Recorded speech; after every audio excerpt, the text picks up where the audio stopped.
Oh, kalau udah sampai di situ, kalau nekat nyebur masuk ke laut. Tapi saya merantau sudah lama di Jakarta, ya. Kemudian saya sudah menikah dan baju hitam ini adalah suami saya, ya. Pak Anton, ya. Dan kami sudah dikaruniai 3 orang anak. Saya rasa cukup perkenalan kita hari ini. Mari kita akan membuka satu bagian firman Tuhan. Namun sebelumnya, yuk kita minta pimpinan Tuhan terlebih dahulu supaya ketika kita mendengar firman Tuhan berbicara kepada kita secara pribadi. Amin ya. Tuhan berkata, kami bersyukur kepadamu atas kasih anugerah dan kebaikan yang Tuhan nyatakan dalam kehidupan kami. Terima kasih Tuhan. Hari ini kami mau Tuhan memberikan kesegaran bagi rohani kami. Hari ini kami ingin Tuhan memberikan pembaruan di dalam kehidupan kami. Sehingga hidup kami adalah hidup yang penuh dengan arti. Hidup kami adalah hidup yang penuh dengan keindahan. Karena kami punya Tuhan yang luar biasa. Terima kasih Tuhan. Pakai hamba-Mu untuk menyatakan isi hati-Mu. Dan berkati setiap jemaat yang mendengar akan pemberitaan firman. Dan Tuhan memberikan perubahan hidup. Di dalam nama Yesus berdoa dan mengucap syukur. Amin. Terus kita baca satu bagian firman Tuhan yang diambil dari Yeremia pasal yang ke-29 ayat yang ke-11 sampai dengan ayat yang ke-14. Yeremia pasal yang ke-29 ayat yang ke-11. Saya bacakan. Sebab aku ini mengetahui rancangan-rancangan apa yang ada padaku mengenai kamu. Demikianlah firman Tuhan, yaitu rancangan damai sejahtera dan bukan rancangan kecelakaan, untuk memberikan kepadamu hari depan yang penuh harapan. Ayat yang ke-12. Dan apabila kamu berseru dan datang untuk berdoa kepadaku, maka aku akan mendengarkan kamu. Apabila kamu mencari aku, kamu akan menemukan aku. Apabila kamu menanyakan aku dengan segenap hati, aku akan memberikan kamu menemukan aku. Demikianlah firman Tuhan. Dan aku akan memulihkan keadaanmu dan akan mengumpulkan kamu dari antara segala bangsa-bangsa dan dari segala tempat kemana kamu telah kucerai-beraikan. Demikianlah firman Tuhan.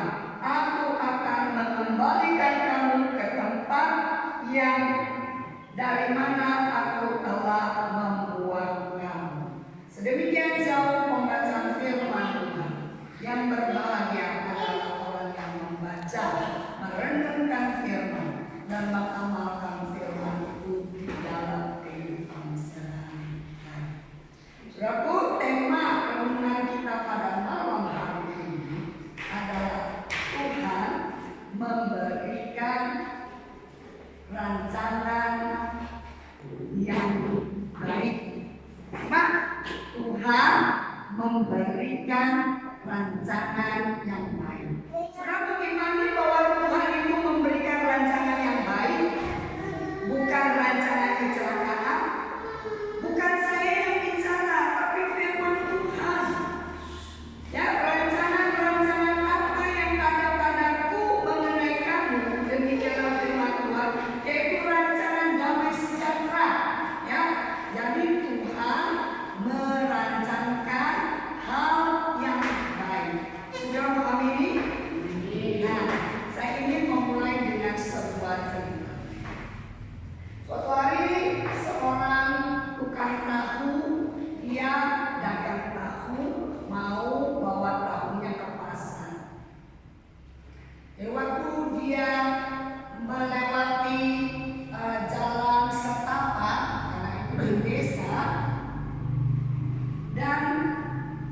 tanpa dia sadari, dia tuh terpleset, jatuh, dan tahun-tahunnya itu jatuh juga. Waktu dia pungut-pungutin tahunnya, ya tahunnya sudah kena lumpur, ya. Kayaknya udah layak untuk dijual. Wah, sedih sekali kok ini, ya. Ya aku rugilah hari ini, kira-kira di dalam hatinya, dan terlihat daripada wajahnya yang sedih. Dengan wajah yang gontai, dia pulang ke rumah nggak jadi dagang. Ditanyalah sama anaknya, "Bob, kenapa kok pulangnya begitu cepat?" "Iya, piye ki? Hari ini aku lagi sial. Tahu yang saya bawa katanya jatuh, banyak lumpur, tak mungkin bisa dijual." Wah, sedih sekali. Karena biasanya Mbok ini pergi ke pasar naik kayak mikrolet itu loh, kayak apa di sini yang mobil kecil itu, apa sih namanya Pak kalau di sini? Opatan. Nah, dia naiklah mobil yang kecil itu. Tahu nggak? Pas jam-jam 9 dapat berita bahwa opatan yang biasanya dia tumpangi itu mengalami kecelakaan, ya, dan orang-orang yang ada di dalam mobil itu karena masuk jurang semuanya meninggal. Waktu dia dengar itu, halo adik-adik, waktu dia dengar begitu dia bilang, wow, puji Tuhan, hari ini aku nggak dagang. Kalau aku dagang, pastilah aku salah satu korban yang ada di dalam mobil itu. Karena setiap hari mobil itu dia tumpangi. Kemudian dia ingat lagi, waduh, gambaran wajah si Mbok ini semua terlihat. Saudara, waktu itulah dia mengucap syukur. Tuhan baik.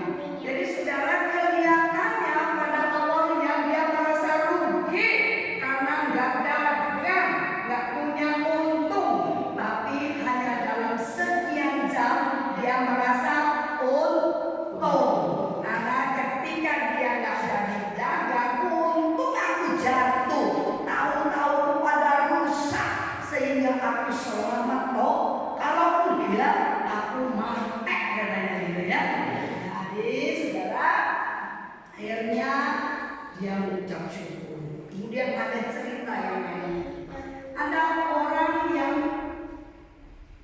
mau terbang naik pesawat. Tiba-tiba jalanan begitu macet. Akhirnya dia ketinggalan pesawat. Waktu awal-awal dia sedih, ya ketinggalan pesawat, duitku hilang deh, ya kan? Karena kalau naik pesawat, kalau ketinggalan pesawat biasanya duitnya hangus, nggak dapat balik lagi. Dia sempat kecewa, mendukung nama musuh. Tapi setelah setengah hari kemudian dia dapat berita, dia lihat di televisi bahwa pesawat yang mau dia tumpangi telah mengalami kehilangan kontak. Dia lihat, hah? Bukankah ini pesawat yang aku harusnya naiki, tapi aku nggak naik. Sekarang kehilangan kontak. Pada waktu itu kira-kira apa yang pikirannya? Syukur gak jadi naik, untung aku terlambat. Nah,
apa?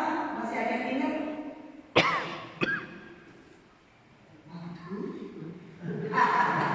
Tuhan merancangkan hal yang baik. Kasih tahu temennya dulu, tepuk-tepuk. Tuhan merancangkan hal yang baik. Jangan lupa ya, nanti pulang saya tes loh. Ya, nanti kalau betul minta kue sama ibu gembala.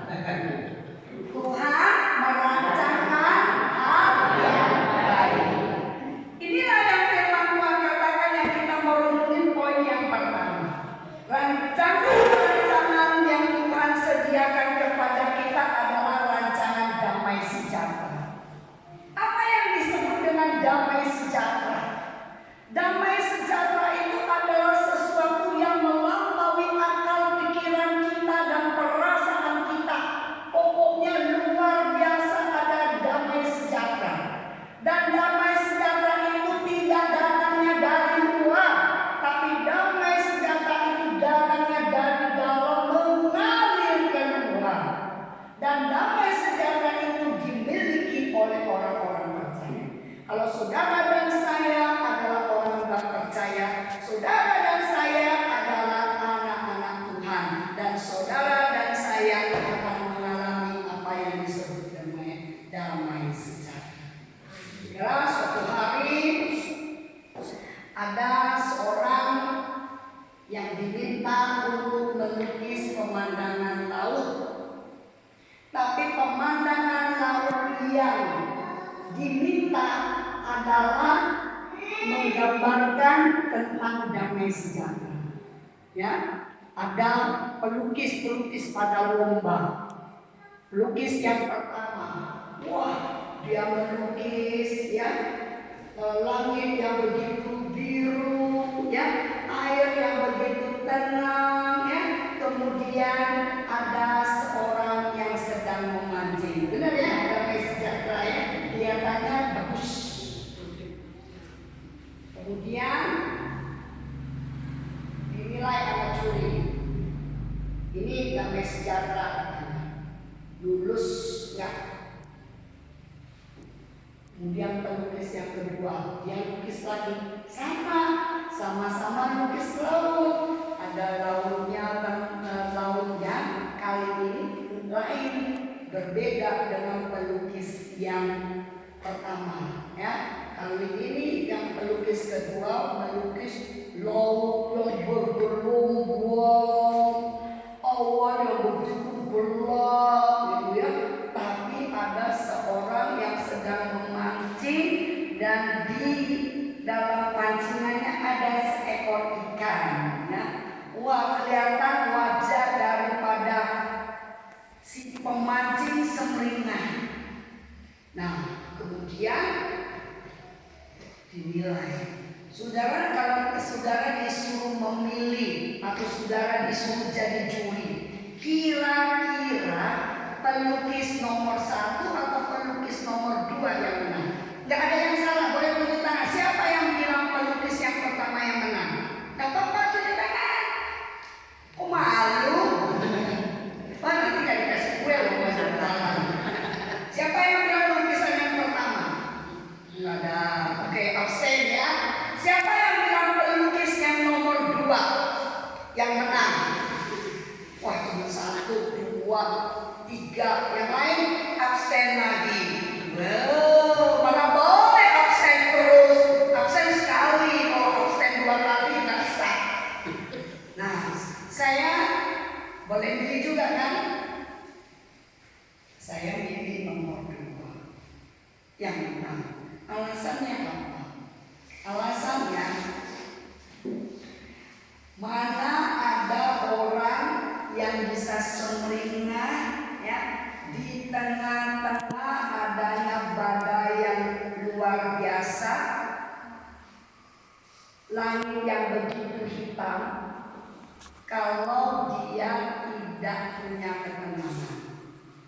Menunjukkan orang yang sedang memancing ini mempunyai ketenangan yang luar biasa.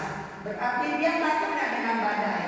Dia tidak takut, karena dia merasa adanya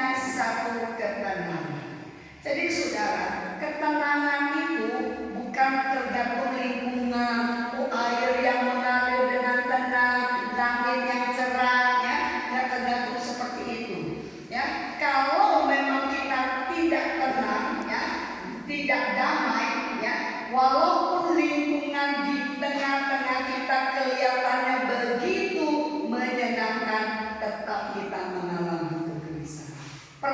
Saudara pernah mengalami kesepian di tengah-tengah keramaian? Pernah. Nggak apa-apa sih merasa sendiri di tengah-tengah keramaian. Oleh karena apa? Karena memang kita ada sesuatu yang di dalam diri kita, sehingga kita merasa nggak tenang. Walaupun kelihatannya orang kayaknya ramai, tapi kita merasa sendirian. Surah firman Tuhan katakan kepada kita bahwa Tuhan merancangkan damai sejahtera kepada kita setiap anak-anaknya. Tuhan memberikan kepada kita hari depan yang penuh harapan. Sudah mau punya hari depan yang penuh harapan? Mau? Puji Tuhan. Saudara, dari mana dapat hari depan yang penuh harapan? Siapa yang kasih? Emang Pak Gembala bisa kasih hari depan yang penuh harapan? Nggak bisa. Bu Gembala bisa kasih? Nggak bisa. Karena Pak Gembala, Bu Gembala, Ibu Lili adalah manusia biasa.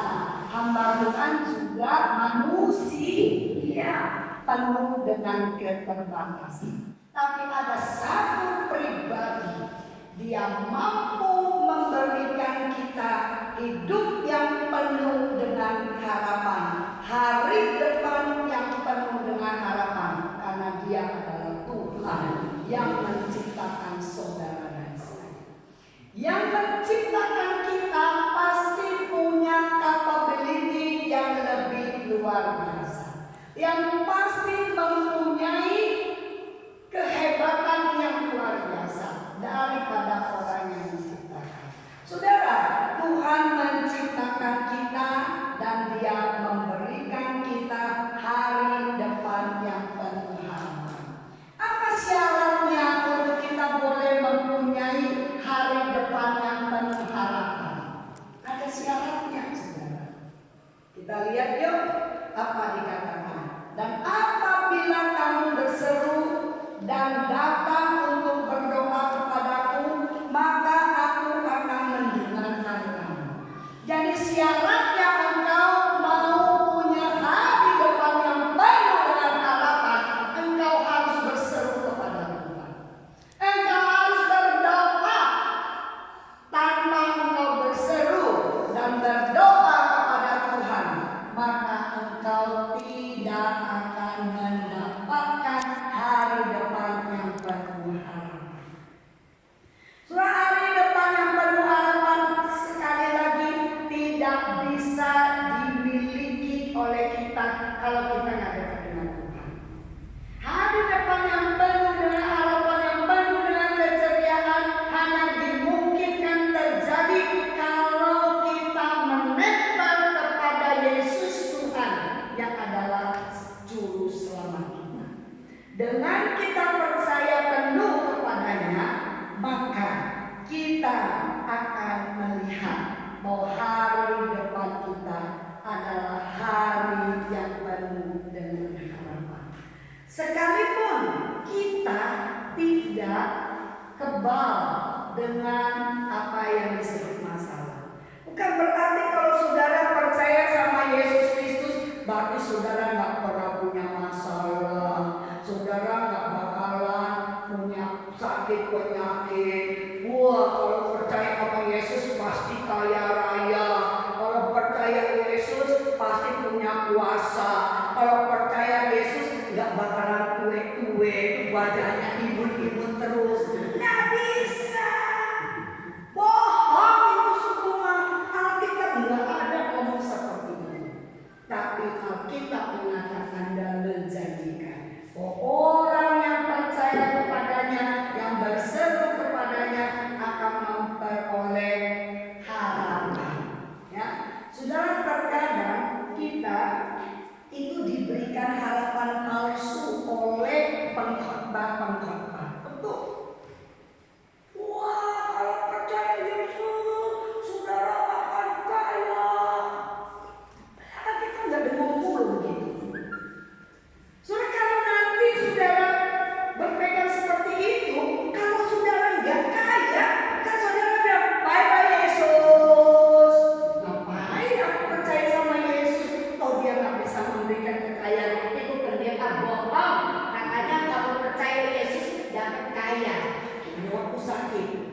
walaupun Tuhan kelihatannya bisa seperti itu, tapi Tuhan yang kita punya itu luar biasa panjang sabar dan sangat-sangat baik.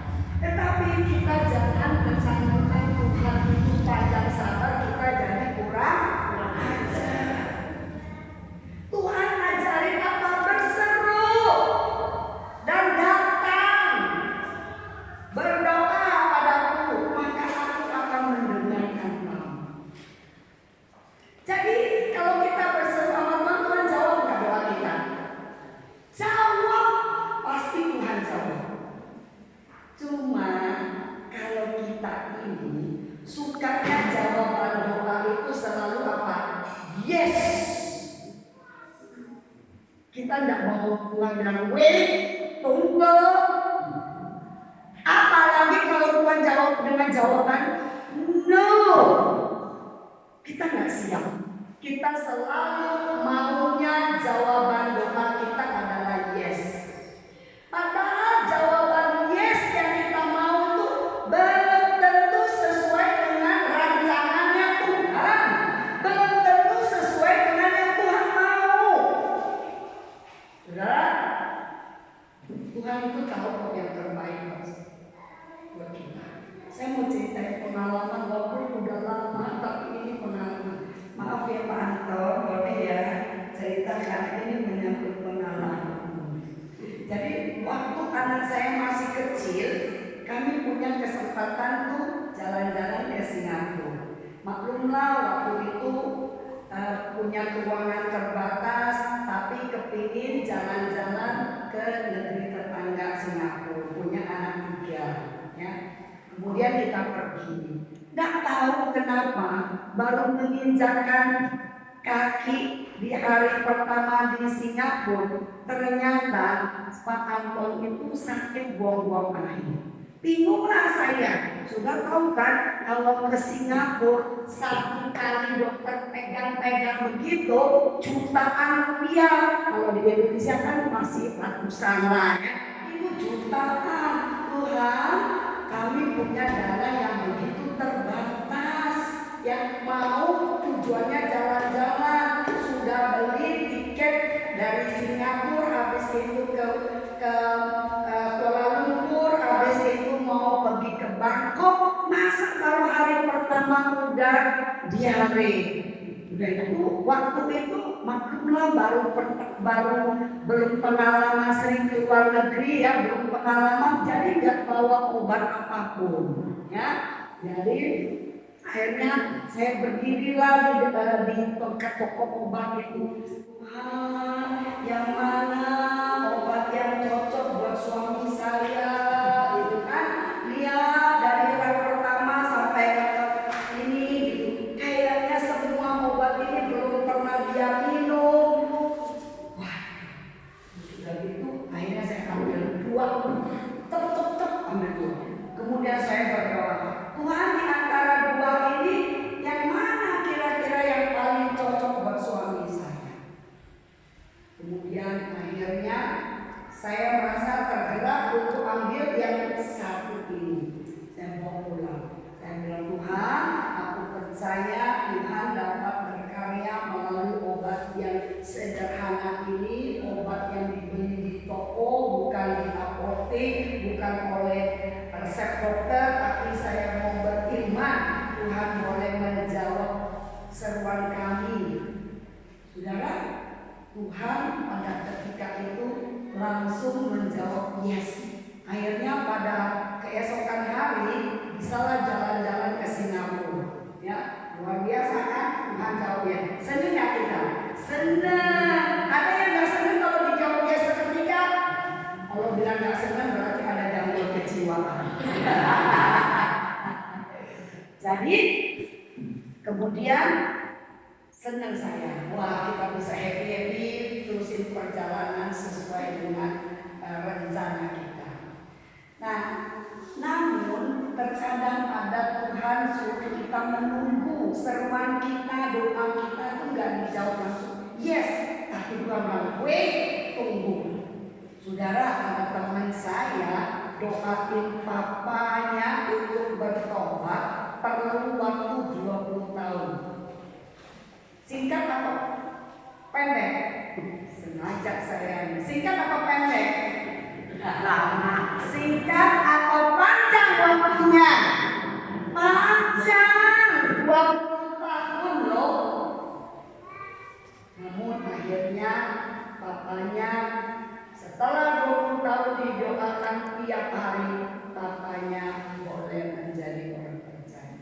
Jadi kalau saudara yang ada di tempat ini sedang mendoakan seseorang untuk dia boleh menjadi orang percaya, jangan merasa terlalu lama untuk mendoakan seseorang.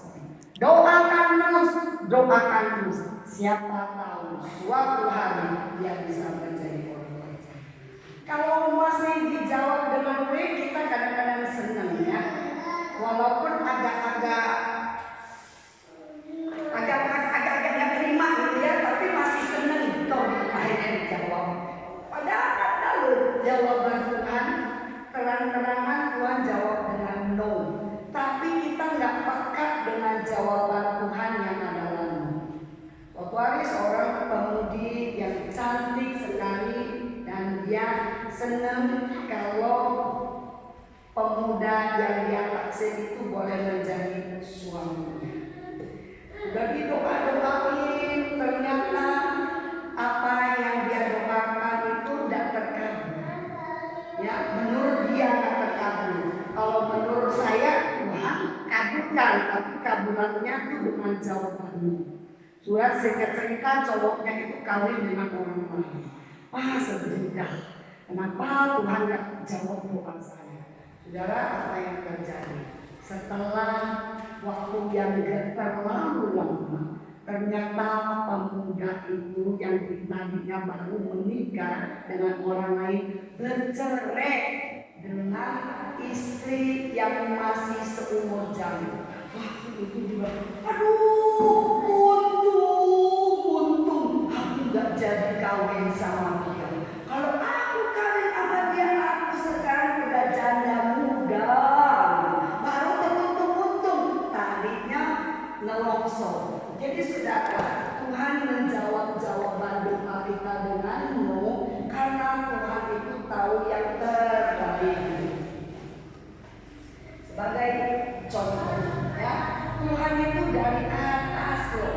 Dia pencipta kita, yang pasti tahu lah siapa kita satu demi satu, mana kelebihannya, mana kekurangannya. Kata waktu harus dijawab doanya dengan yes, kata waktu harus dijawab doanya dengan no atau wait. Tuhan itu tahu. Kalau kita lihat segala sesuatu itu hanya sepandangan mata kita, tapi Tuhan itu melihat itu dari keatasan itu lebih sempurna. Kalau begitu, saudara mulai sekarang, apakah saudara mau kecewa ketika Tuhan menjawab dengan jawaban doa-mu? Mulai sekarang berubah paradigma. Jangan kita gampang-gampang kecewa kalau Tuhan menjawab dengan jawaban no, karena Tuhan tahu yang terbaik. Kemudian bagian yang berikutnya, apabila kamu mencari aku, kamu akan menemukan aku. Apabila kamu menanyakan aku dengan segenap hati. Jadi saudara, sudah belum kita cari Tuhan dengan sungguh-sungguh. Banyak orang Kristen ngakunya udah Kristen puluhan tahun, tapi dia gak sungguh-sungguh cari Tuhan. Hanya KTP-nya doang yang Kristen.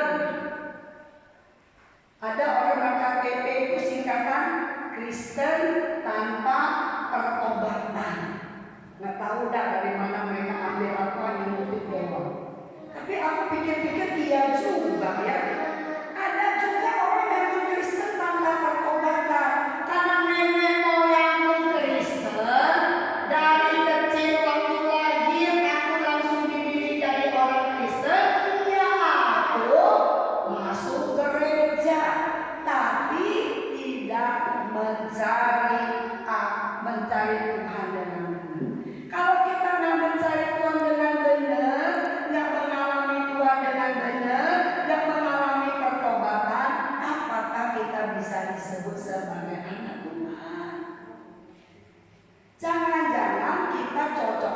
disebut anak hantu, kebalikannya. Jadi saudaraku, firman Tuhan hari ini benar-benar menegur kita. Ayo kita cari Tuhan, maka kita akan menemukan. Dan sesungguhnya Tuhan yang sudah cari kita, tinggal kita buka hati dan katakan, yes, aku sambut Tuhan sebagai Tuhan dan Juru Selamatku. Saudaraku, apabila kita menanyakan Tuhan dengan segenap hati, maka Tuhan itu tidak jauh dari kita. Tuhan kita bukan seperti dewa-dewa yang lain. Tuhan kita itu beda.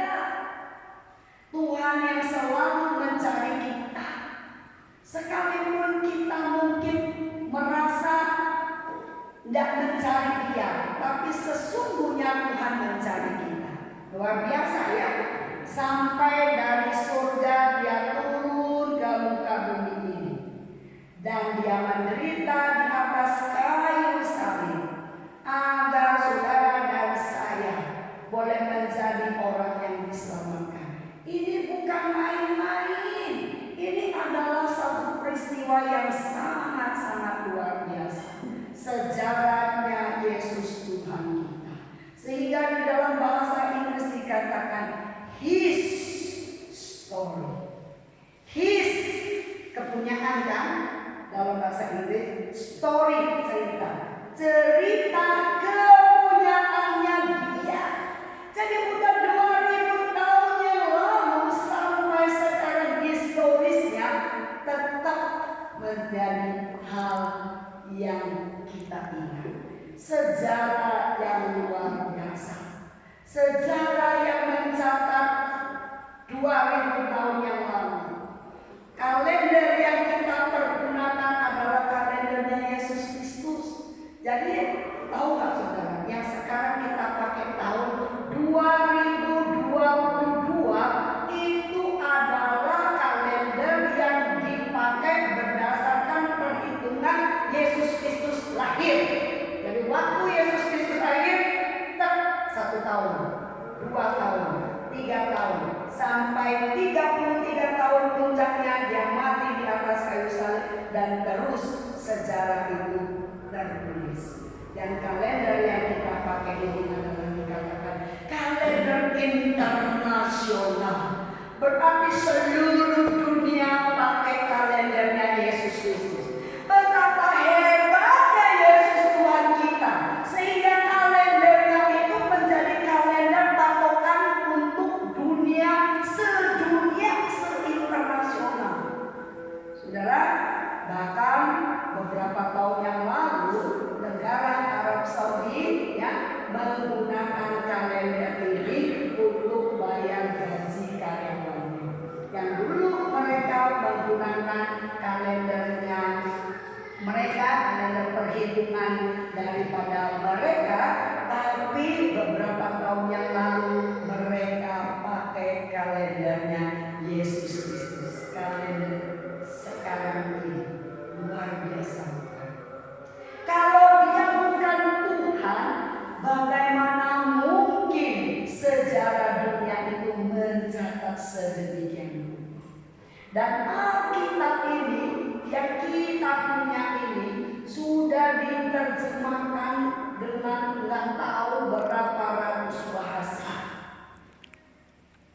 Nggak ngerti berapa ratus, nggak bisa. Bahasa dari bahasa Indonesia ke bahasa daerah aja udah banyak banget. Jadi kalau saya nggak mau menyebut angkanya karena saya nggak tahu secara persis, tapi banyak sekali, ya. Jadi bahasa-bahasa di dunia sampai ke bahasa daerah, Alkitab ini sudah diterjemahkan. Betapa hebatnya Tuhan kita. Sudah ada satu penyanyi, siapa penyanyinya yang mengatakan bahwa dia lebih hebat daripada Yesus. John Lennon. John Lennon. Sudah ada yang kenal John Lennon? Kalau saya tanya siapa John Lennon, nggak ada yang tahu. dia sombongkan. Dia bilang gini, saya lebih terkenal daripada Yesus Kristus. Ngejek dia. Ternyata akhirnya John Lennon mati karena apa? Tembak. Mati Tuhan. Setelah dia mati, ada yang kenal dia? Enggak. Saya aja nggak tahu John Lennon lagunya begini-begini, nggak ngerti John Lennon itu lagunya kayak apa. Karena aku nggak suka lagu-lagu itu, aku sukanya lagu pujian. Amin, saudaraku. Jadi saya nggak ngerti pujian-pujian mereka. Tetapi saya mau mengatakan John Lennon yang sombong itu, yang dia bisa mengatakan dia bisa menandingi Yesus Tuhan, ternyata dia pun tidak ada apa-apanya. Anak sekarang, generasi sekarang yang di rumah di pulau di Jawa Tengah ini, di daerah Merapi dan Merbabu, nggak kenal sama John Lennon. Tapi kalau ditanya kenal nggak sama Tuhan Yesus? Yes, siapa Tuhan Yesus? Juru selamat. Siapa yang lebih hebat? John Lennon atau Tuhan Yesus? Tuhan Yesus. Amin. 100 buat kalian. Ya, nanti kita hadir sama buku bawah. Jadi saudaraku, betapa kita bersyukur ya. Syarat daripada kita bisa mencari dan menemukan Tuhan harus dengan segenap hati. Sekarang saya mau tanya, Bapak yang di sebelah sana, ya, yang Bapak baju, ya, yang di belakang baju putih. Saya mau tanya Pak,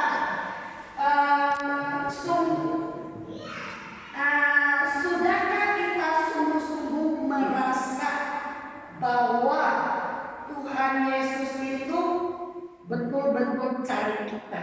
Bapak percaya Yesus Tuhan itu cari Bapak? Percaya. Amin, puji Tuhan. Saya juga setuju bahwa Yesus Tuhan itu mencari kita. Tapi Tuhan Yesus perlu nggak respon dari kita?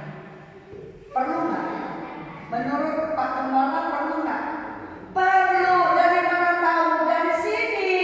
Apabila kamu menanyakan aku dengan segenap hati. Jadi ada respon dari kita. Tuhan beraksi, kita juga harus memberikan respon. Itu yang menandakan kerendahan hati kita. Kalau kita tidak menunjukkan kerendahan hati kita dengan mencari Dia dengan segenap hati, kita tidak berespon, maka kita akan mengalami kerugian. Malam hari ini firman Tuhan katakan kepada kita bahwa Tuhan merancangkan hal yang baik. Maka hal yang baik akan menjadi milik saudara dan saya apabila saudara berseru, datang dan berdoa dan mencari, maka saudara akan menemukannya dan juga dengan segenap hati. Yuk kita sama-sama mencari Tuhan ya, karena Tuhan sudah terlebih dahulu mencari kita dan kita tinggal memberikan respon. Ketika kita memberikan respon, maka kita akan melihat karya Tuhan, mukjizat-mukjizat Tuhan yang sangat-sangat luar biasa akan terjadi di dalam kehidupan kita. Mukjizat yang terjadi di dalam hidup kita jangan kita konotasikan hanya dalam bentuk materi. Dan jangan hanya berwujudkan yang berupa jasmani, tetapi jauh daripada itu adalah hal yang bersifat rohani. Ya, Tuhan yang mencari kita, yang berbicara kepada kita secara pribadi lewat firman, kita berespon, maka kita akan mendapatkan damai sejahtera. Kiranya Tuhan boleh menolong kita dan maukah kita mengatakan Tuhan, aku juga mau berespon. Kalau saudara yang mengatakan malam ini, aku mau berespon, aku mau memperoleh damai sejahtera, aku mau mempunyai hari depan yang penuh dengan harapan. Mari datang kepada Tuhan. Ada di antara saudara mengatakan, Tuhan, aku mau punya hari depan yang penuh harapan. Taruh tanganmu di atas dada. Mari kita berespon kepada Tuhan. Mari kita berespon kepada Tuhan. Berespon kepada Tuhan. Tuhan, ini aku mau memperoleh hari depan yang penuh harapan. Saya melihat ada beberapa saudara yang menaruh tangan di atas dada. Selaku hamba Tuhan, saya ingin berdoa bagi kalian. Siapa lagi? Siapa lagi? Silakan. Ya, baik. Saudara, Tuhan melihat respon saudara. Ikut saya berdoa. Tuhan Yesus, saya percaya Engkau adalah Tuhan yang sudah menjadi juru selamat saya, yang sanggup memberikan kepada saya hari depan yang penuh harapan. Saat ini Tuhan, saya berseru, saya meminta, saya berdoa agar Tuhan mengampuni semua dosa dan salahku, dan Tuhan menolong aku agar aku hidup sesuai dengan kehendak Tuhan dan menjalankan prinsip kebenaran firman. Terima kasih Tuhan. Roh Kudus tinggal dalam hatiku, memenuhi hidupku, dan aku percaya aku mendapatkan tuntunan daripada Roh Kudus. Terima kasih Tuhan. Kiranya Tuhan Yesus memberkati. Dalam nama Yesus aku berdoa. Amin.